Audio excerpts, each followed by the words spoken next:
Hello everyone, welcome to NCERT physics simplified. इस video में हम बात करेंगे आर्टिकल नंबर 6.10.2 केमिकल एनर्जी की। तो chapter number 6 work energy and power कर रहे हैं हम। डिफरेंट फॉर्म्स ऑफ एनर्जी हमने डिस्कस किया, ठीक है। हीट एनर्जी डिस्कस की थी। अब हम बात करेंगे केमिकल एनर्जी की। समझते हैं केमिकल एनर्जी को डिटेल में। Okay, one of the greatest technical achievements of humankind occurred when we discovered how to ignite and control fire. We learned to rub two flint stones together. Mechanical energy got them to heat up and to ignite a heap of dry leaves. Chemical energy, which then provided sustained warmth. तो एक बहुत ही important जो invention हुआ था वो fire का invention हुआ था। ठीक है, जब उन्होंने फायर को इग्नाइट करना सीखा, उसे कंट्रोल करना सीखा कुकिंग के लिए, अपने आप को प्रोटेक्ट करने के लिए। और बहुत सारे आज जो फैक्ट्रीज हो गई या फिर बहुत सारी इंडस्ट्रीज में फायर के बिना आई थिंक कुछ चीज़ें बहुत सारी चीज़ें तो हो ही नहीं सकती। ओके, इससे बहुत ज़्यादा इम्पोर्टेंट था फायर।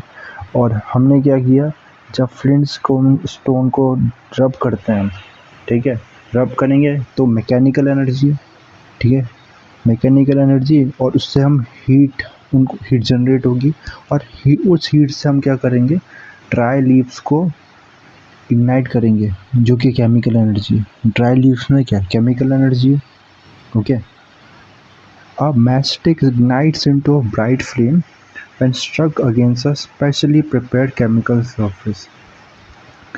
एक मैचस्टिक को जब हम रब करते हैं ना, ठीक है, मैच बॉक्स होता है उस पर, तो उससे वो इग्नाइट हो जाती है, क्योंकि उसके केमिकल सरफेस में कुछ केमिकल्स है, जैसे कि रेड फॉस्फोरस है, ठीक है, तो उसे इग्नाइट हो जाएगी। The lighted matchstick when applied to a fire cracker result in a spectacular display of sound and light. ये भी है ना, उस मैचस्टिक को जब हम लाइटेस्ट मैचस्टिक को फायर क्रैकर में लगा देंगे तो उससे साउंड और लाइट एनर्जी रिलीज होती है। ठीक, chemical energy arises from the fact that the molecule participating in the chemical reaction have different binding energies. Okay, so why does chemical reaction क्यों होता है? क्योंकि जो molecules होंगे, जो reactants है बेसिकली, ओके, उनकी बाइंडिंग एनर्जी डिफरेंट होगी। ठीक है, देखो जैसे कि एग्जांपल के लिए एक एग्जांपल देता हूँ, इससे हटके देता हूँ। ठीक है, जो लीगो स्ट्रक्चर्स होते हैं ना, लीगो जो टॉयज़ होते हैं, उसमें क्या किया, उसमें दो टॉयज़ को हमने, ठीक है, एक टॉय था, जस्ट अ सेकेंड, ठीक है, दो टॉय, अब ये मैं ऐसे ही बना रहा हूँ यहाँ, ठीक है, तो यहाँ पर ये एक टॉय था और ये दूसरा टॉय था, लीगो सेट ही।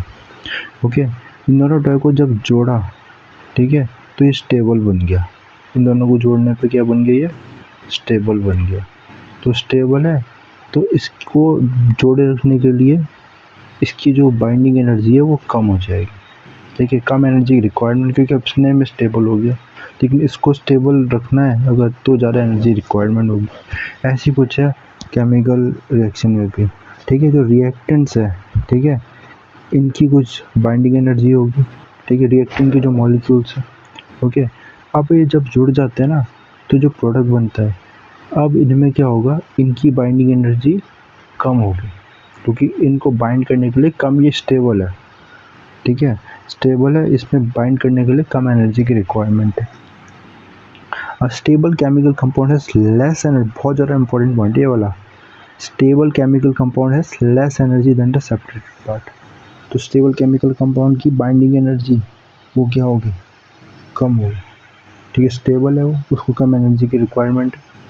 ठीक है, और chemical reaction is basically a rearrangement of atom. ये तो आपको पता है, केमिकल रिएक्शन में क्या होता है, एटम तो रीअरेंज होते हैं, जैसे कार्बन, जैसे कि Zn प्लस HCl क्या होता है, तो Zn क्या करेगा, HCl को रिप्लेस कर देगा, ठीक है, और H2 अलग हो जाएगा। तो केमिकल रिएक्शन रीअरेंजमेंट एटम्स। आगे देखते हैं, If the total energy of the reactants is more than the product of the reaction, heat is released.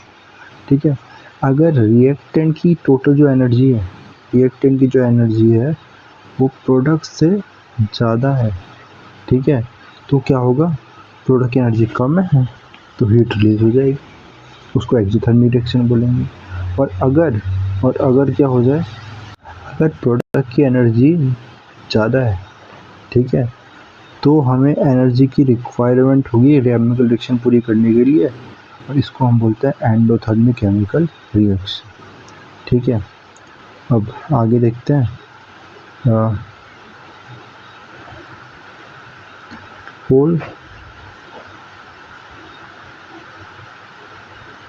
coal consists of carbon and a kilogram of it when burns releases 3 into 10⁻⁷ of energy।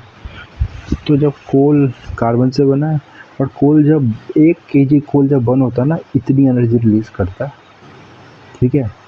Okay now, तो जब कोल burn हो रहा है, basically carbon burn हो रहा है, carbon oxygen का react करके क्या बना है, CO2। तो मतलब ये स्टेबल है, इसकी बाइंडिंग एनर्जी कम होगी, ठीक है, और बाइंडिंग एनर्जी कम है इसकी, तो क्या करेगा, हीट एनर्जी रिलीज कर देगा, इतनी एनर्जी रिलीज कर देगा, okay. Chemical energy is associated with the forces that arise to the stability of compound. तो केमिकल एनर्जी फोर्सेस से रिलेटेड है, ठीक है, बेसिकली पोटेंशियल एनर्जी से रिलेटेड है, ठीक है। तो जो मॉलिक्यूल्स होंगे उनके जो अरेंजमेंट है, फोर्स ऑफ अट्रैक्शन है उनमें, उसकी वजह से क्या होगा, पोटेंशियल एनर्जी होगी, और उसकी वजह से केमिकल एनर्जी होगी, ठीक है। तो अगर स्टेबल कंपाउंड है तो उसकी जो उसमें पोटेंशियल एनर्जी कम होगी, और उसको देखो बाइंड करने के लिए कम फोर्स की रिक्वायरमेंट है, स्टेबल है क्योंकि वो, तो केमिकल एनर्जी का पोटेंशियल एनर्जी कम होगी उसमें, और केमिकल एनर्जी भी कम होगी। स्टेबल केमिकल कंपाउंड में दोनों बाइंडिंग एनर्जी कम होगी, ठीक है, बाइंडिंग एनर्जी जो बाइंड करने के लिए उसको एनर्जी की रिक्वायरमेंट है, ठीक है, उसकी पोटेंशियली केमिकल एनर्जी भी कम होगी, स्टेबल होगा वो। This forces bind atoms into molecule into polymeric change. और ये फोर्सेस एटम को मॉलिक्यूल में बाइंड करके रखते हैं, मॉलिक्यूल को पॉलीमेरिक चेन में बाइंड करके रखते हैं।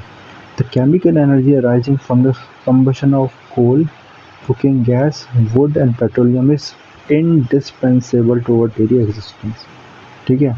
तो जो केमिकल एनर्जी कोल के कंबशन में, कुकिंग गैस में, वुड में इनडिस्पेंसेबल है ना, इतनी हमारे पे हमारी टोटली हम डिपेंडेंट हैं इन पे,